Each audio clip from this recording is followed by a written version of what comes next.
दोस्तों, आपको आज हम लेकर जा रहे हैं एक ऐसी यात्रा पर जो आपके दिल को छू लेगी और आपको हैरान कर देगी।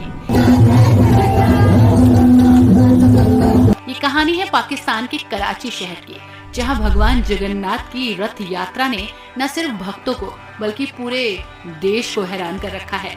जी हाँ, भारत में रहने वाले लोग तो कुछ ज्यादा ही हैरान हैं। उन्हें तो यकीन ही नहीं हो रहा कि पाकिस्तान में भी जगन्नाथ जी की रथ यात्रा निकाली जा सकती है, और वो भी इतना शांतिपूर्ण तरीके से। दरअसल दोस्तों, ये नजारा वाकई हैरान करने वाला है और कुछ लोगों को तो अपनी आंखों पर विश्वास भी नहीं होगा। लेकिन आज हम आपको इस कार्यक्रम की सच्चाई बताएंगे। आज हम आपको बताएंगे कि कैसे इस्लामिक देश पाकिस्तान के अंदर हरे राधा कृष्णा के बोल के साथ जगन्नाथ जी की ये रथ यात्रा निकाली जा रही है। नमस्कार दोस्तों, आप सभी का बहुत बहुत स्वागत है हमारे YouTube channel let's explore TV पर। दोस्तों, कराची पाकिस्तान का सबसे बड़ा और सबसे जीवंत शहर। यहाँ की गलियाँ हमेशा चहल पहल से भरी रहती हैं। लोग अपने काम धंधे में व्यस्त रहते हैं, बाजारों में रौनक और हर कोने में एक नई कहानी। लेकिन इस बार पाकिस्तान का कराची कुछ खास चीजों के लिए जाना जा रहा है। यहाँ का हिंदू समुदाय जो सालों से अपनी परंपराओं को संजोए हुए है, इनके लिए इस बार भगवान जगन्नाथ की रथ यात्रा को एक नया रंग देने जा रहा है। शहर के बीचों बीच बने श्री जगन्नाथ मंदिर में तैयारियां जोर शोर से चल रही हैं। रंग बिरंगे फूल, झाड़ियां और चमकती रोशनी से सजा एक विशाल रथ तैयार हो रहा है, और इस रथ पर विराजमान होने वाले हैं भगवान जगन्नाथ। बिल्कुल, जी हाँ, विश्वास कर लीजिए इस पर। उनके साथ है उनके भाई बलभद्र और बहन सुभद्रा। लेकिन इस उत्सव की खासियत सिर्फ रथ या सजावट नहीं थी, बल्कि वो भावना भी थी जो हर दिल को जोड़ रही थी। ये नजारा भारत का नहीं, पाकिस्तान के कराची का है। जी हाँ दोस्तों, रमेश, सुरेश जैसे कई युवा भक्त दिन रात इस उत्सव की तैयारी में जुटे थे। लेकिन ये सिर्फ हिंदू समुदाय की कहानी नहीं थी दोस्तों। कराची के कई स्थानीय लोग जो दूसरे धर्मों से थे, इस उत्सव को देखने और समझने के लिए काफी एक्साइटेड दिखे। और फिर वो दिन आ ही गया, 7 जुलाई 2025। कराची की सड़कों पर भगवान जगन्नाथ का रथ निकला। रथ इतना भव्य था कि दूर दूर से लोग इसे देखने आए थे।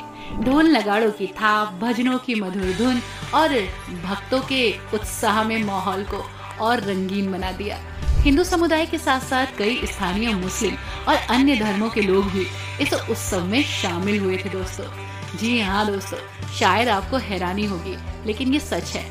तभी एक आवाज आती है, अब्बा क्या हम भी रथ खींच सकते हैं?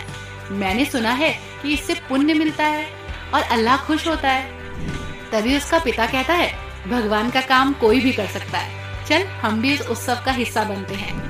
ये नजारा और ये बातें मानो मेरे जहन के अंदर चली गई, और मुझे यकीन हो गया कि अल्लाह और ईश्वर सभी समान हैं, बस सोच एक होनी चाहिए। दोस्तों, ये नजारा कराची के लिए अनोखा था। हिंदू, मुस्लिम और हर धर्म के लोग एक साथ रथ खींच रहे थे, जय जगन्नाथ के नारे लगा रहे थे। ये उत्सव सिर्फ एक धार्मिक आयोजन नहीं था, बल्कि एकता और भाईचारे का प्रतीक भी था। लेकिन हर कहानी में एक मोड़ तो आता ही है। कहते हैं ना कि एक सिक्के के दो पहलू होते हैं। जैसे जैसे रथ यात्रा कराची की मुख्य सड़कों से गुजर रही थी, कुछ लोगों ने इसका विरोध भी किया। कुछ लोकल जो ग्रुप्स थे, उनका कहना था कि इतना बड़ा धार्मिक आयोजन शहर की शांति को भंग कर सकता है। सोशल मीडिया पर कुछ पोस्ट ने इसमें अनावश्यक हंगामा होने की भी बात कही, तो कुछ लोगों ने विरोध भी किया। कुछ लोगों ने इसे अपनी संस्कृति के विपरीत बताया, तो कुछ लोगों ने पुलिस में शिकायत भी की। लेकिन ये यात्रा अनवरत चलती रही। इतना बड़ा आयोजन, इतनी भीड़, ये शहर के लिए सही नहीं है। कुछ लोग ये भी कहते दिखे, सड़कें जाम हो जाएंगी, समस्याएं होंगी और जिंदगी में दिक्कत आएगी। ये आवाज भी गूंज रही थी।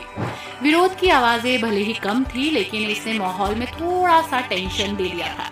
पुलिस को सुरक्षा भी बढ़ानी पड़ी थी और आयोजकों को भी सतर्क रहना पड़ा था। लेकिन भक्तों का उत्साह कम नहीं हुआ। कहानी में एक और ट्विस्ट आया। जैसे ही रथ यात्रा शहर के मुख्य बाजार से गुजर रही थी, तभी अचानक तेज बारिश शुरू हो गई। सबको लगा कि शायद यात्रा रुक जाएगी, लेकिन कराची के लोगों का जज्बा देखने लायक था। बारिश में भीगते हुए भक्त भजन गाते रहे, रथ खींचते रहे, फिर चमत्कार होते रहे। कुछ लोग जो पहले विरोध कर रहे थे, बारिश में भक्तों के उत्साह को देखकर रथ के पास आ गए। कुछ ने रस्सी पकड़ी, कुछ ने भजन गाए। ये पल कराची के लिए ऐतिहासिक था। विरोध की आवाजें भक्ति की लहरों में डूब गई।